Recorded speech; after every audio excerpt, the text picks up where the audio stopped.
নমস্কার প্রিয় দর্শক বন্ধুরা, আপনারা দেখছেন যে আমি একটি রিক্সা চার্জার নিয়েছি, একজন চার্জার দেখতেই পাচ্ছেন। পরিষ্কার করে দেখানোর চেষ্টা করছি। তো এর মূলত সমস্যা দেখতেই পাচ্ছেন, আমাদের যে এই যে ফ্যান আছে, এই ফ্যান ঘুরতো না। তো ফ্যান ঘুরতো না প্লাস চার্জিং কম হতো। তো চার্জিং কম হওয়ার মূল কারণ ছিল যে এই যে দেখতে পাচ্ছেন বিভিন্ন রকমের জোড়াতালি, যেটা আমাদের এই যে আউটপুট ডিসি আউটপুট ভোল্টেজের যে লাইনটা আছে, এই যে দেখতে পাচ্ছেন।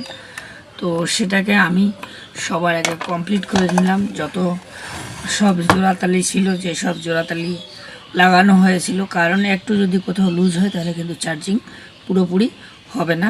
আর আমাদের ফ্যান, তো আমরা সবার আগে মানে যে কোনো ওয়ার্কিংকে দীর্ঘায়িত না করে আমরা শর্টকাট পজিশনে আগে চলে যাব। তো শর্টকাট পজিশনে আমাদেরকে অন্য একটা 12 ভোল্টের অ্যাডাপ্টার নিতে হবে। তো আমি একটা 12 ভোল্টের অ্যাডাপ্টার নিয়েছি, দেখতেই পাচ্ছেন 12 ভোল্টের অ্যাডাপ্টার নিয়ে আমি সবার আগে কি করব, ফ্যানটাকে আমাদের যে সার্কিট আছে সার্কিট থেকে আলাদা করব। সার্কিট থেকে আলাদা করার পর আমরা অলরেডি এই ফ্যানটাকে চেক করব। তো এই ফ্যানটাকে যখন আমি এই অ্যাডাপ্টার দিয়ে চেক করেছি, তো দেখতেই পাচ্ছেন ফ্যানটি খারাপ হয়ে গেছে। তো ফ্যানটি মূলত খারাপ হওয়ার কারণ হলো কি, দেখতেই পাচ্ছেন যে টুটা অর্থাৎ ভেঙে গেছে। তো সে কারণেই ফ্যানটি খারাপ হয়ে গেছে। তো আমি নতুন একটি ফ্যান এখানে লাগিয়ে ফেলেছি, আপনাদেরকে দেখাচ্ছি। সেটা দেখতেই পাচ্ছেন নতুন ফ্যান লাগিয়ে ফেলেছি।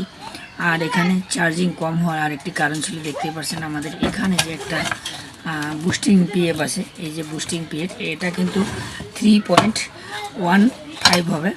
তো সেটার ক্ষমতা কমে গেলে সেক্ষেত্রেও কিন্তু চার্জিং এম্পিয়ার কম হবে। তো দেখুন আমি সম্পূর্ণ এদিকে কমপ্লিট করেছি। এখন আমাদের কমপ্লিট করতে হবে এখনও যে এই যে সকেটটি আমরা লাগাবো। তো দেখতেই পাচ্ছেন এখানে কীরকম অবস্থা করে রাখছে, এবং এখানে দুটোটাই ওয়্যার অর্থাৎ নেগেটিভ পজিটিভ একসঙ্গে লেগেই ছিল। আর নানা রকম কারণ আছে।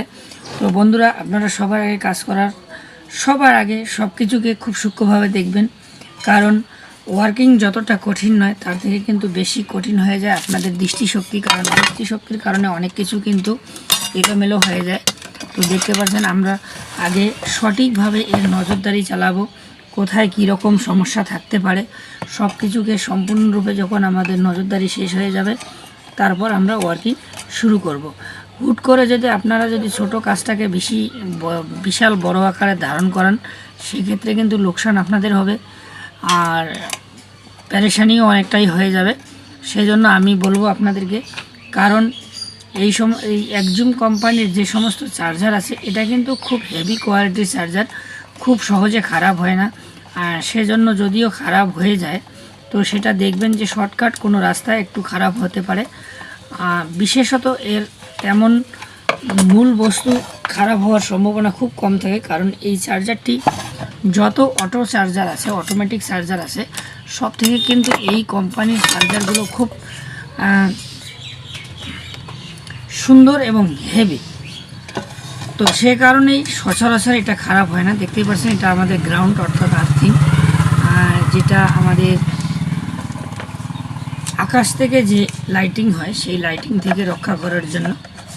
কারণ আমাদের এসি যে কট আছে, এসি কটে কিন্তু 3টি লাইন আছে করানো, একটি গ্রাউন্ডের জন্য, অর্থাৎ এটি আমাদের লাইটিং থেকে রক্ষা করবে। তো দেখতে পাচ্ছেন আমি এখন এটাকে পুরোপুরি সেট করব। তো সেট করতেছি আপনাদের সামনে। দুটি কারণ আপনাদেরকে আমি নির্দিষ্টভাবে বলি যে অনেক সময় এটি চার্জ কম হওয়ার কারণ হলো, এক তো আমাদের বুস্টিং পিএফটা খারাপ ছিল, দুর্বল হয়ে গেছে। দ্বিতীয়ত কারণ হলো যে আমাদের যে সকেটের যে জয়েন্টগুলো লাগিয়েছে, সেই জয়েন্টগুলো ঠিকঠাক লাগায়নি, অর্থাৎ ময়লা পরিষ্কার করেনি, কিছু করেনি, শুধু লাগিয়ে দিয়েছে। সে কারণেও কিন্তু আমাদের চার্জার কিন্তু কমপ্লিট কাজ করতে পারছিল না। তো আমি সেগুলোকে ধীরে ধীরে সম্পূর্ণ নিখুঁতভাবে, দেখতেই পারছেন আমি ক্লিয়ার করতেছি। তো বন্ধুরা চলুন, আমি ভিডিও আপনাদেরকে পুরোপুরিভাবেই দেখাচ্ছি। দেখতেই পারছেন আমি পুরো এখন সেটিং করতেছি। সেটিং করার পর আপনাদেরকে দেখাচ্ছি।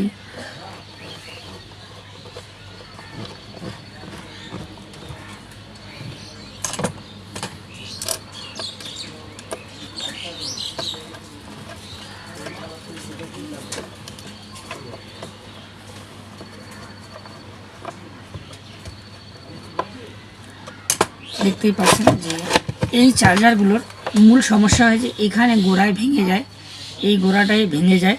তো এই গোড়াটায় ভেঙে যাওয়ার পরে শর্ট হয়ে যায়। শর্ট হওয়ার পরে কি করে কাস্টমাররা কেটে পাতলা তার বা বিভিন্ন রকমভাবে জয়েন্ট করে দেয়, সে কারণে সমস্যা হয়ে যায়।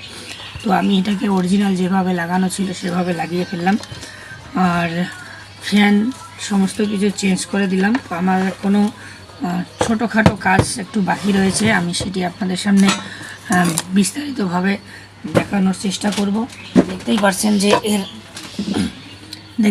এটিকে পুরো ব্যান্ড করে ফেলেছে।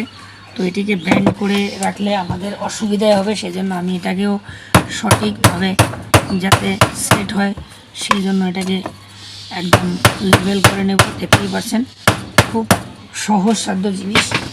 তো এইটুকু অলসতার কারণে যদি আমি লেভেল করে না নিই তাহলে হয়তো যে আমাদের এখানে যে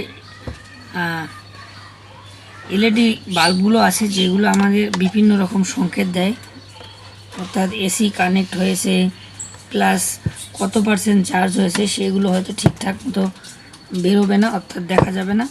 তো সেজন্য আমাদেরকে কি করতে হবে, এর প্লেটটাকে সঠিকভাবে লাগাতে হবে যাতে করে আমাদের এখানে এলইডি বাল্বগুলো পুরো বাইরের দিকে আসে এবং শো হতে পারে যে আমার। তো দেখতেই পাচ্ছেন আমি খুব